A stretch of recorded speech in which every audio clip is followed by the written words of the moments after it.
You know, it's very Stunned important that you zombie. have a source of emergency lighting before something happens, before you end up like these folks.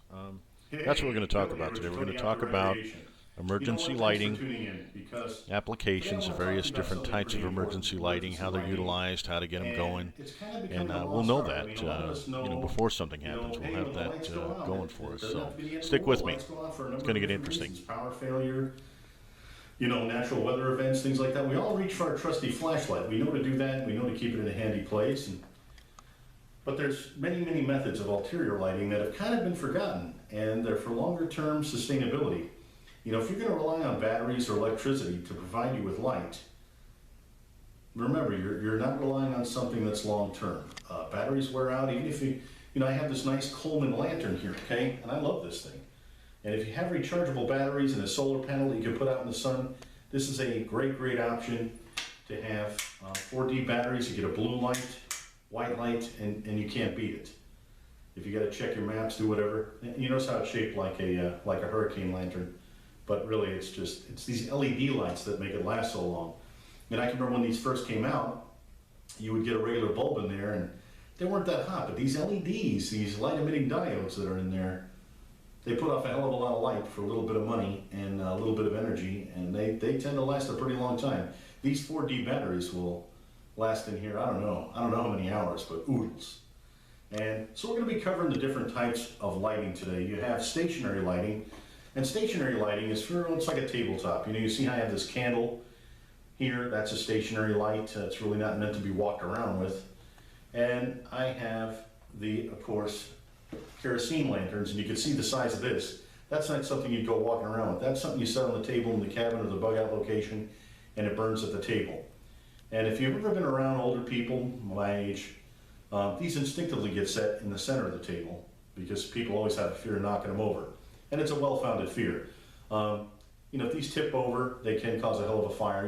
This is one of those things you kind of, if you have kids around or whatever, you've got to kind of monitor this. You don't just set it and forget it. These can be dangerous and they can cause a fire. So we're going to go over the portable ones too. So here's a portable candle holder that I made a long time ago. And you can see with this, you can put a candle in here and you can walk around with it and it won't blow out. You have a little door to put your candle in and you shut it and boom, it's on a handle, and now you've got portable light. Now we're going to go over, you've probably seen this many times. This is the portable lantern, okay, kerosene lantern. You've probably seen these all over the place, wondering how they work. It's very simple. You've got a little wick in here, you've got a place that holds a globe, and you've got a little thing here. Now this thing here, this couldn't be any simpler. I don't know if you folks at home can see this or not, so I'm going to move some of this out of the way before I talk about alternative fuel sources. So where's my globe? So let's see how easy it is to put the globe back in after we get it adjusted and everything.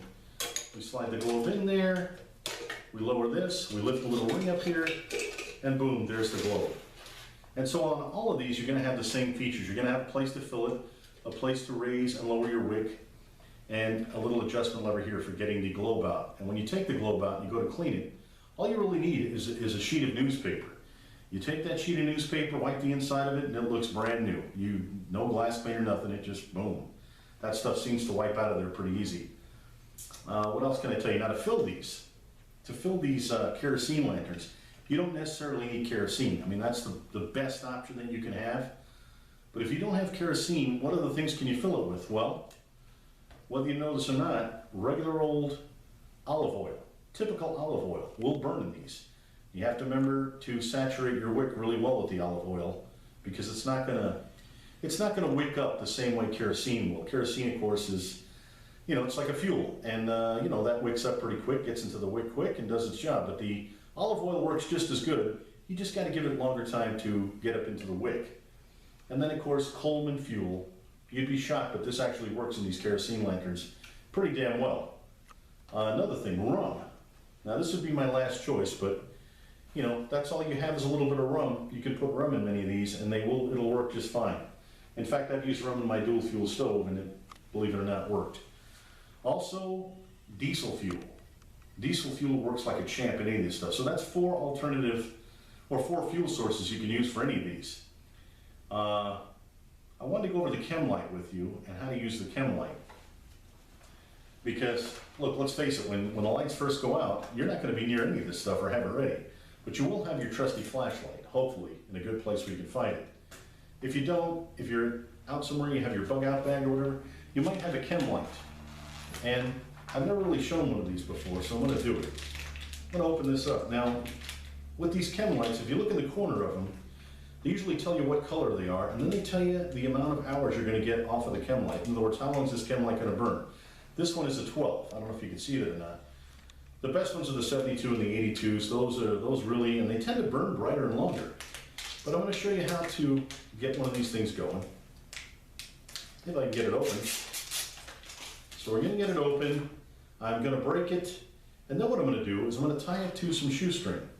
And I'm gonna show you what to do to get rescued by an aircraft, or how they would be, hey, they'd have an easier time seeing you. So I'm just gonna string that through, just like that, string it through my bootlace. And I'm gonna crack it and twirl it and see if you can see this. I want you to make believe that you're an airplane and look at this and see if you can see it. So stick with me, I'm gonna get back with you in just a second. Hey, Bill with Chacote Outdoor Recreation. So I've broken the chem light. You can see the amount of light it puts out. I hope you can see that on the camera. You can see the amount of light it puts out. Now I want you to think that you're a rescue helicopter and airplane and tell me if this would get your attention, okay? Hopefully you can see that on camera. I hope I don't hit myself in the face, but that's what you would do. If you were wanting to be rescued, just take your shoelace, break the thing, twist it around like that. Believe me, you can see that for miles. Looks like a flying saucer, doesn't it? So this is Bill with Chacote Outdoor Recreation. I'm gonna light up a few other things too, just to give you an idea of how they go. So let's move on to that next. Okay, Bill and I'm back, and we're gonna light this thing up just to show you how these things work. So you get your match, you throw your wick up, and you light it. Okay, now, you want to lower it with this thing, and you don't want the flame to be that high because you'll blacken out your chimney. You know, the glass part's called the chimney. But when you're going to blow these things out, take it to the lowest setting. I see people all the time, they have it turned up like this, and then they're going to blow it out. Makes no sense. Take it to the very lowest setting, and then just simply, and that's it, and it's out. And it'll work the same way when the globe is on it, but I wanted to teach you that. Right before you turn it out, just take it to the very lowest setting. Now filled up, this thing here will burn 4 or 5 days. I'm not kidding, it'll go a long time. And realistically, you're not going to use it for that length of time unless you're in pitch darkness in some cave or something. You're going to use this, you know, light it up to clean your guns, read your maps, do your things at the table.